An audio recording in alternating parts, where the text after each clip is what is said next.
lamdam asida thokliba thodok wathok-sing amadi matam-matamgi isu kaya amato oina yanaraba common minimum program amagi makhada loisinduna miyamgi thabak tawnaba state level coordinating body ama semnaba taragi chaisugi maikaidegi thabak paikhatlagani haina loop asigi chairperson khaide manina phongdokre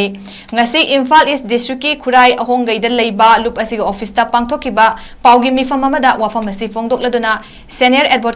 advocate khaide manina hai lamdam asida civil society organization CSO kaya lairi makoigi oiba tongan ba pandam leijarabasu leibagi oiba isu singdadi amato oina yanaba amagi makhada punna thabak tawminasi haiduna taragi chaisuna hongdoktuna lakhi madugi matung inna thasigi mapanda Imphal West District ki yumnam huidromda leiba huyen lalong thangta association gi sanglenda manipur da leiriba tongan ba CSO singi mihut sing yauna apunba mifam ama pangthokuna khanaraba matung state level coordinating body ama semba haina yanakhrei amadom da taragi chaisuna hana hiram kayada advisory board oina leiramba adu handaki asidadi state level coordinating body ama semnaba mathau taba thabak paikhatlagani haiki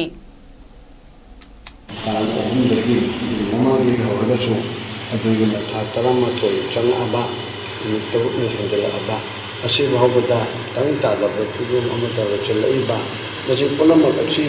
gi marak asida tawdaba yadabane aduna general election gi lakselaiba marak asida nongal kamne ge marakta ikona kari tawdage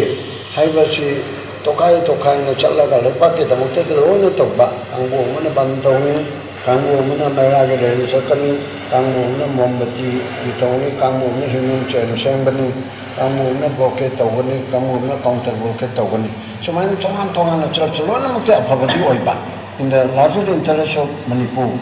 Malaiba Manipur gidi lon mati oidi oiraga mana khanba mana tuba aigi sansthan si tawni ko gidi sara hani ko nadu tawni ko gina deni sakani haibagi ayam malibse masi tungan na magi organization gi function du tawjau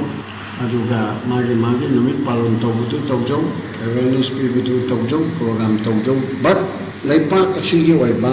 akogi Manipur ima asigi damuktadi punna thengnaminaseba